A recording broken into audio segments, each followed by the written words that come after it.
Goes काटने की जिनका जल्दी होने हुआ न्यू देखें भाई कौन सी गाड़ी चल पड़ी, उसमें बाकी चढ़ जाओ। कई कई तो इसी तरह की टिकट मांगनी है कि मैंने पिछले 20 साल तो न्यू कौन देखी कांग्रेस में है कि ना है। जिसको टिकट नहीं मिलती वो फिर दूसरी बस में बैठ लेता।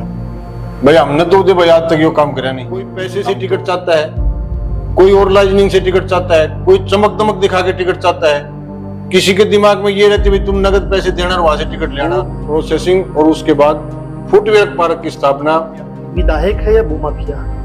ये भूमाफिया का भी बाप। दोस्तों, जनमंच पे एक बार फिर से आपका स्वागत है। आज हमारे विशेष मेहमान राजेश कासनिया कांग्रेस के नेता है और इनको असलियत में कांग्रेस ही कहा जा सकता है, क्योंकि कांग्रेस का जो पिछले 20 साल में चढ़ाव भी आया और उतार भी आया और फिर एक बार चढ़ाव की तरफ कांग्रेस जो दिख रही है, तो इन्होंने बुरे दिनों में कांग्रेस का साथ दिया, कांग्रेस में ही रहे। और जो दल बदल का आप जो लोग देख रहे हैं कि जब पार्टियों का बुरा दौर आता है तो पार्टियां छोड़ के लोग दूसरी पार्टियों में चले जाते हैं। राजेश उस दौर में भी कांग्रेस के साथ रहे जब भारतीय जनता पार्टी कह रही थी कांग्रेस मुक्त भारत कर देंगे, और लग रहा था कि कांग्रेस खत्म होती जा रही है। अभी कांग्रेस ने फिर एक बार वापसी की है। उस दौर में भी राजेश जुड़े हुए हैं और ईमानदारी से राजेश आसी हल्के में काम करते हैं और आसी हल्के से मजबूत उम्मीदवार भी हम इनको मान सकते हैं ईमानदारी के तौर पे अगर टिकट बंटवारा होता है तो राजेश, स्वागत है आपका। उदय भाई, आपका और आपके जनमंच के सभी दर्शकों का मेरी तरफ से राम राम, हार्दिक स्वागत है। तो राजेश, कैसे देखते हो कि एक दौर आप पिछले 20 साल से कि एक दौर कांग्रेस का अप में था, कांग्रेस की सरकार रही, और जब जैसे ही कांग्रेस की सरकार गई तो कांग्रेस के जो अपने आप में कांग्रेसी कहते थे वो कांग्रेस छोड़ के सत्ताधारी पार्टी की तरफ चले गए थे। अब फिर एक बार कांग्रेस चढ़ाव में है। देखिए उदय भाई, वैसे तो मैं पिछले 34-35 साल से सक्रिय राजनीति करता हूं। जब हरियाणा विकास मंच चौधरी बंसीलाल ने बनाया तो मैं उसके हरियाणा विकास पार्टी का युवा का प्रधान भी रहा हूं, और फिर कांग्रेस पार्टी में मर्ज हुई विकास पार्टी, तो मैं कांग्रेस पार्टी का युवा किसान कांग्रेस का प्रदेश देख रहा हूं। मैंने आई बार ये देखे है, जब भी जिस पार्टी की हवा होती है कुछ चंद लोग टिकट की चाह रखने वाले, न कि विचारधारा वाले, विचारधारा जिनकी जिस पार्टी के साथ जुड़ी होती है वो आदमी वही रहता है, और जो टिकट की चाह रखते हैं, जिनको जल्दी होती है चुनाव लड़ने की, एमएलए बनने की, एमएलए बन के, या देसी भाषा में कहते हैं गोज काटने की, गोज काटने की जिनका जल्दी होने हुआ न्यू देखें भाई कौन सी गाड़ी चल पड़ी, उसमें बाकी चढ़ जाओ। वह दूसरी गाड़ी स्टेशन पर चल पड़ी ना, वो उसी में चढ़ेंगे। उसके इस बात की इतिहास को नहीं भाई इस गाड़ी में ठीक आदमी बैठे या गाड़ी खड़ी, कोई बात को नहीं, इसकी सवारी पूरी को नहीं, फिर चल पड़ेगी। आप अपनी बात रखो, इस गाड़ी में शांति से बैठो, या गाड़ी की आखिरी कौन मारेगी, इसका ड्राइवर ठीक है या ठीक स्टेशन पर ले जाएगा, ठीक जगह बताओ उतारेगी, उस बात का किसी को कोई चिंता को नहीं। गोज काटनी है, गोज काटने खातर आज देखो, आज कांग्रेस पार्टी में कई कई तो इसी तरह की टिकट मांगनी है कि मैंने पिछले 20 साल तो न्यू कौन देखी कांग्रेस में है कि ना है। बोले मैं तो बहुत पुराना कांग्रेसी।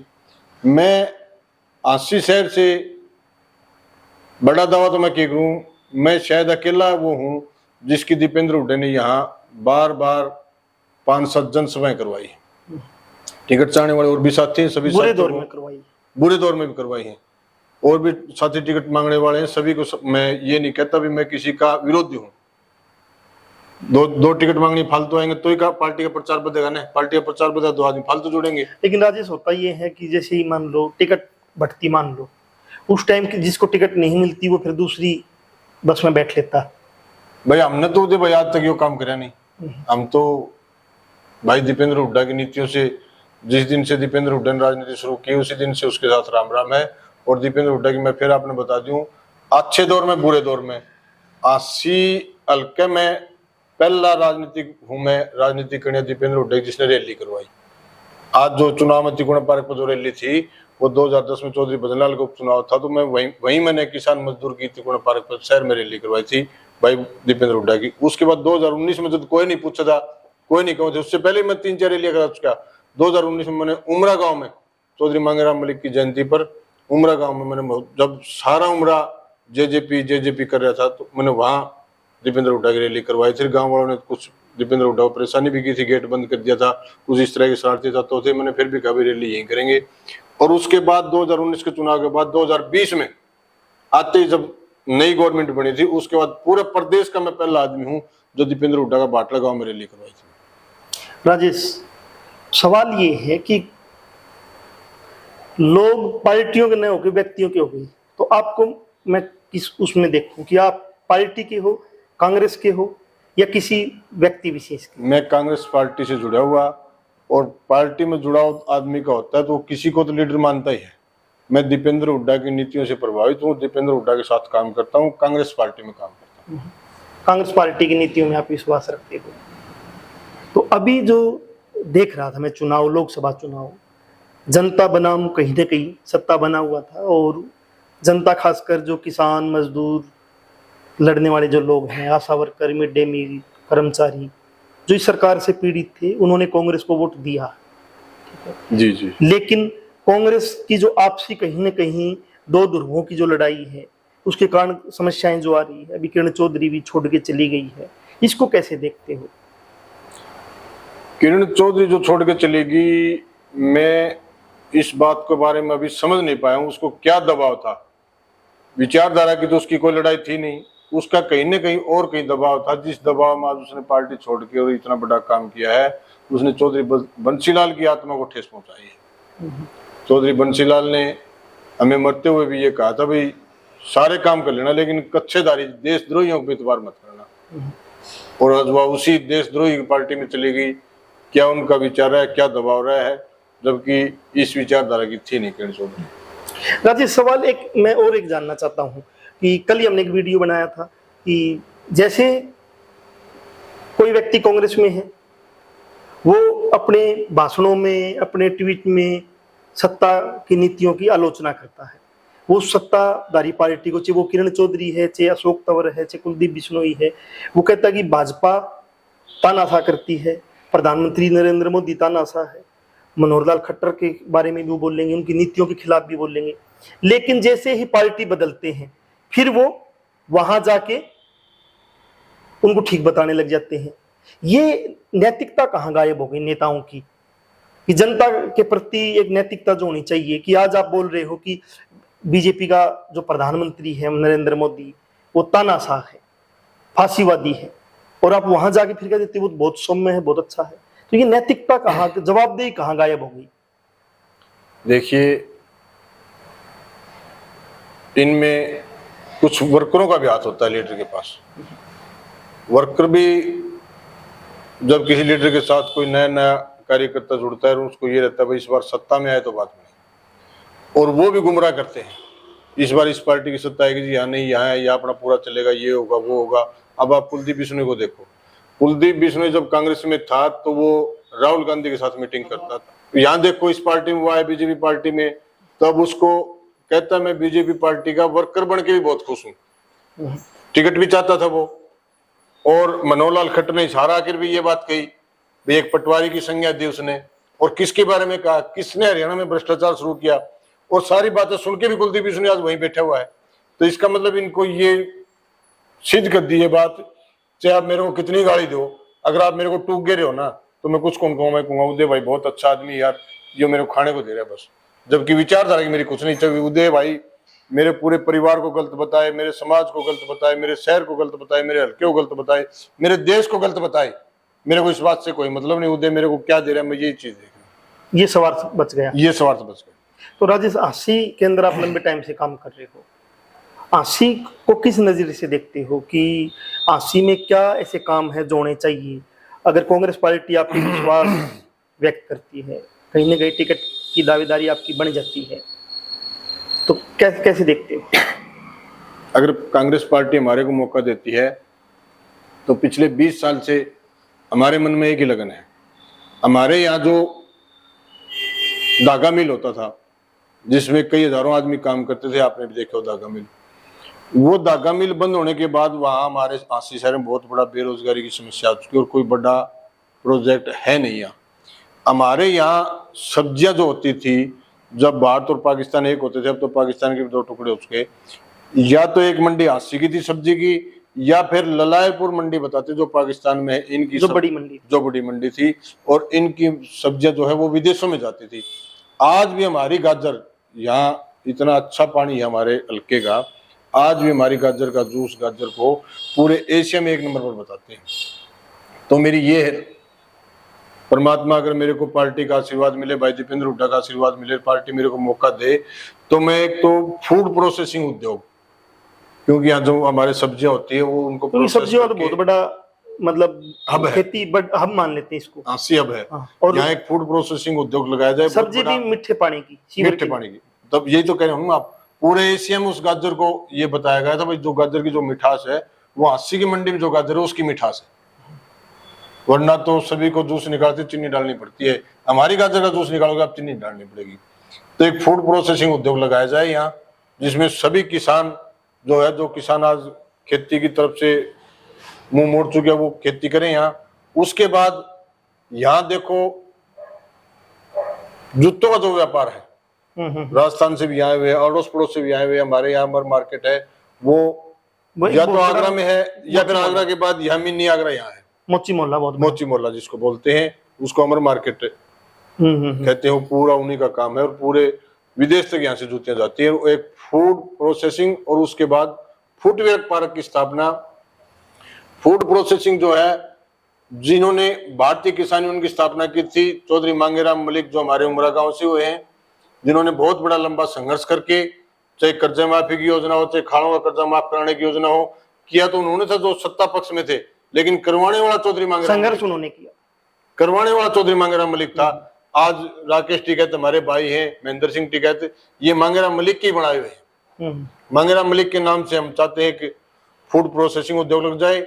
और चौधरी लाला हुकमचंद जैन, जिनको यहाँ फांसी दी गई थी, जिनकी कहते हैं यहाँ से करनाल तक जमीन होती थी, 58 की क्रांति का आगाज करने वाले हांसी शहर से ऐसे हमारे वीर पैदा हुए हैं यहाँ, उनके नाम से एक फुटवेयर पार्क की स्थापना की जाए, जिनका हांसी शहर तब तक चलता रहे। चौधरी मांगेराम मलिक और लाला हुकमचंद जैन का नाम भी उनके जुड़ा हुआ रहे और चलता रहे। आने वाली पीढ़ी भी ये पूछे भी ये कौन थे जिन्होंने हांसी शहर में बसाया, हांसी शहर में इतना बड़ा काम किया जिसका विदेशों में नाम हुआ। मैं, ये मेरी दिली तमन्ना है। लेकिन क्या लगता है आपको कि क्योंकि जब जैसे चुनाव नजदीक आता है तो पैसे के दम पे जो लोग पार्टियों में मीडिया के माध्यम से या एड के माध्यम से बड़े बड़े होर्डिंग लगा के जो एक अपनी छवि बना लेते हैं कि जैसे यहाँ का नेता सर्वमान्य यही है, क्या उनके आगे आप टिक पाओगे ईमानदारी से? ये क्या पैसे के आगे ईमानदारी टिक पाएगी? देखिए, मैं 1 मिनट पहले जब मुझे भाई यही बात कर रहे थे, जितने साथी टिकट मांग रहे सभी हमारे भाई हैं। उनका सबका अलग अलग नजरिया काम करने का। कोई पैसे से टिकट चाहता है, कोई और लाइजनिंग से टिकट चाहता है, कोई चमक दमक दिखा के टिकट चाहता है। किसी के दिमाग में ये रहती है तुम नगद पैसे देना और वहां से टिकट लेना। क्या वो लोग हमारे हल्के का, हमारे आदमियों का भला कर पाएंगे? भला केवल वही आदमी कर पाएगा जो जमीन से जुड़ा हुआ आदमी होगा, जिसका 36 बिरादरी में लगा होगा। और जो आदमी ये बात करेगा मैं शहर का हूं, मैं गांव का हूं, मैं गांव से फालतू वोट ले लूंगा, मैं शहर से फालतू वोट ले लूंगा, इसके शहर में एजेंट नहीं बैठेंगे, इसके गांव में एजेंट नहीं बैठेंगे, वो तो पहले ही डबल मन बना चुके हैं। हमारे स्थानीय विधायक कितने बार से चर्चा करते हैं, जो विधायक, जो भी आदमी आएगा जिसको कांग्रेस पार्टी टिकट देगी उसके शहर में वोट नहीं, शहर एक तरफा होगा। इन्होंने पहले जातिवाद करके शहर को और गांव को बांटा हुआ है, तो क्या ये लोग विकास का काम करवा पाएंगे? 1000 करोड़ रुपए हमारा विधायक कहता भाई 1000 करोड़ रुपए आगे लगा दिए मैंने। भाई वो विधायक ने और कितने और तो ले जाएगा, और कितने लगा दिया बेरा को नहीं, 80 शहर में लगा तो कागज दे इस बात का। मैंने तो यो भी बहक दे इसने कागज कोई सड़क बना के और उसके पीछे यो गोद में लेकर और फारिग कर दिया काम। कितने आदमियों को यहाँ शहादत देने के बाद, बलिदान करने के बाद हमारी आजादी मिली थी। और ये मेम का बाग जिसको हम कहते हैं, ये हमारी फौज का एक सेंटर हुआ करता, आपको तो पता ही है। आज उस पर कब्जा कर लिया थोड़ा सत्ता में आते हुए। आगे तो इसकी कब्जा करने के किले पर भी सलाह है, पूरे छोटे गुन का। इसकी तो मनसा केवल एक ही है, इसने देखो कितनी शमशान भूमि में कब्जा करवा दिया। जगह यहाँ है, नंबर वहां का दे दिया, कोई देखा तो नंबर उड़ेगा। आम आदमी के कड़ा का नंबर है, रजिस्ट्री करवा दी, रजिस्ट्री तरह कब्जा दे दिया। बोल रहा कौन शमशान कौन खड़ा हो, मेरा प्लाट हो रहा है, दूसरा आदमी किसी ने बेरा ही को नहीं। प्लाट किसको, जगह शमशान भूमि की है, शमशान भूमि बता नहीं रहे, बोले यो खसरा नंबर ये दे दिया। विधायक है या भूमाफिया?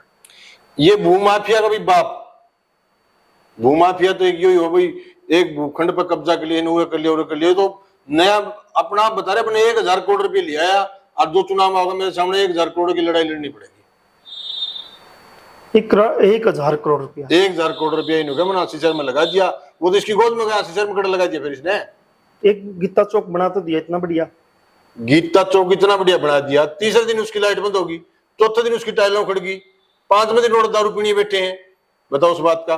गीता हमारा पवित्र ग्रंथ है। वैसे मैं एक जानना चाहता हूँ राजेश कि विकास किसको मानते हैं, कि एक चौक को चमका दिया, टाइलें लगवा दी दीवारों पे, या लोगों के हाथों में काम देना? प्राथमिकता क्या होनी चाहिए? लोगों के हाथ में काम देना, बेरोजगारी खत्म करना, यही विकास है।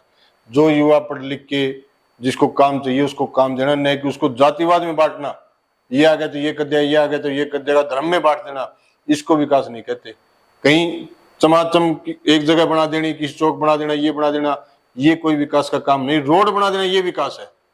रोड से हम जाएंगे आएंगे, सफर जल्दी तय करेंगे, वहां जब जो आज मान लीजिए रोड कच्चा है, ये पक्का बन जाएगा, इसके पास दुकानें बनेंगी, कोई रेडी लगाएगा, कोई जिसके फालतू पैसे बढ़िया दुकान बनाएगा, वो वहां रोजगार चलाएगा। और हमारा ये भी मन है 100%, अगर परमात्मा ने हमें भाइयों के आशीर्वाद से, कांग्रेस पार्टी ने हमें आशीर्वाद दिया, दीपेंद्र हुड्डा ने आशीर्वाद दिया, तो यहाँ जो हमारा धागा मिल जो बंद हुआ है, जिसमें कर्मचारी थे जो आज भी यहाँ अलग अलग अपना गांव से बैठे हुए आज भी इस मिल की तरफ ताक रहे हैं। कहीं बेरोजगार के बाद मजदूरी बढ़ी उनमें। हाँ, उनमें मजदूरी बढ़ी। तो फूड प्रोसेसिंग पार्क जो लगाएंगे हम, यही लगाएंगे मिल वाली जगह, इन्हीं लोगों को पहले रोजगार देंगे उसमें, ये मेरी दिली इच्छा है। राजेश, आखिरी सवाल मेरा, चुनाव आप पिछले 30-35 साल से राजनीति कर रहे हो, चुनाव जो है चुनाव 5 साल में एक बार होता है जी। 4.5 साल लोग किसान होते हैं, मजदूर होते हैं, व्यापारी होते हैं, लेकिन 5 महीने या 6 महीने वो जातियों में बट जाते हैं। किसान जो है वो आपस में जातियों में बट जाता है, मजदूर भी जातियों में बट जाता है, शहर और गांव हो जाता है। तो लोगों को इस पे कैसे वो देखना चाहते हो कि उसमें न बटे लोग, जातियों में न बटे और विकास के नाम पे लोग वोट दे? मैंने ये तुझे भाई बताया, हमारा जो प्रोजेक्ट है वो यही प्रोजेक्ट है। एक फुटवेयर पार्क लालू कमचंद जैन के नाम से, एक फूड प्रोसेसिंग उद्योग चौधरी मांगेराम मलिक के नाम से, ये हम सभी को जोड़ेगा, किसान को जोड़ेगा, मजदूर को जोड़ेगा, काम करने वाले बेरोजगार युवा को जोड़ेगा, सभी को इकट्ठा करके हम रोजगार देंगे। और प्राथमिकता ये रहेगी कि हमारे यहीं का बेरोजगार युवा उसमें काम करे, सभी को रोजगार मिले, नहीं कि हम ये देखेंगे ये शहर का आदमी है कि ये गांव का आदमी, ना, सभी को काम मिलेगा। किसान को काम मिलेगा, उसकी फसल के दाम मिलेंगे, वो वहां खेत में ज्यादा काम करेगा, और फसल जब उसकी प्रोसेस होने के बाद ज्यादा दाम मिलेगा, 2 आदमी प्रोसेस में काम करेंगे, उस उद्योग में काम करेंगे, उनको तनख्वाह मिलेगी, उनके बच्चे खुशहाल रहेंगे, वो खुशहाल रहेंगे। जिनको काम, युवा को काम मिल जाता है, उसके बाद उसकी ये टेंशन मिट जाती है, तेरे को दिल्ली जाना है, तेरे को बम्बई जाना है, तेरे को वहां जाना है। लोगों के हाथ में पैसा होगा तो मार्केट भी चलेगी, मार्केट भी चलेगी, गुंडागर्दी बंद हो जाएगी। जो ये कहते हैं ना, या गुंडागर्दी है नहीं, गुंडागर्दी तो जो भूखे मरे उनकी गुंडागर्दी है। जिसके को पीछे वो क्यों गुंडागर्दी करेगा भाई? गुंडा तो वही आदमी मरता है जब पढ़ लिख कर जिसको रोजगार की जरूरत होती है, रोजगार मिलता नहीं, तो उसके बाद वो क्या करता है? गलत हाथों में चला जाता है। सूट बूट के लिए उसको पैसे चाहिए, पैसे कहां से आए? वो पैसे के लिए आपके पास काम नहीं, तो इसीलिए वो गलत रास्ते भटक जाता है। ये रास्ता बंद करवाने के लिए हम ये काम करें। तो राजेश हमारे साथ थे, और राजेश का साफ मानना है कि विकास होगा, और विकास का पैमाना भी ये है कि उद्योग लगे, और उद्योग खेती आधारित लगे, उद्योग लोकल जो लोग हैं उनका काम है उसके आधार पे लगे। और आंसी मशहूर है, आंसी कई कामों के लिए मशहूर है, यहाँ के धागा मिल के लिए मशहूर रहा है, यहाँ की सब्जियों के लिए मशहूर है, और इसके साथ में यहाँ का जो जूते का जो कारोबार है उसके लिए भी मशहूर रहा है। यहाँ 2 फैक्ट्रियाँ होती थी जूते की, वो यहाँ से चली इसलिए गई क्योंकि यहाँ उनको उचित स्पेस नहीं मिला। अगर उचित स्पेस मिला होता तो यहाँ 2 फैक्ट्रियों की जगह 4 होती, 4 से 8 होती। और किसी भी शहर से एक उद्योग जब उठता है तो सिर्फ उसमें काम करने वाले मजदूर ही बेरोजगार नहीं होते, इसके साथ में वो मजदूर जहाँ दुकान पे सामान खरीदते हैं, जिनके किराए के मकान में रहते हैं, वो भी बेरोजगार हो जाते हैं। अब देखना ये है कि जो ये पार्टियां हैं, ये अपने ईमानदार कार्यकर्ताओं को टिकट देती है या पैसे के दम पे जो एक छवि बना रहे हैं लोग, उनको टिकट देती है। अगर ईमानदार को टिकट मिलेगी तो ईमानदारी से शायद वो काम भी करेगा। जनमंच के साथ आप बने हुए थे, नई अपडेट के साथ किसी विशेष नए मेहमान के साथ फिर हाजिर होंगे। धन्यवाद।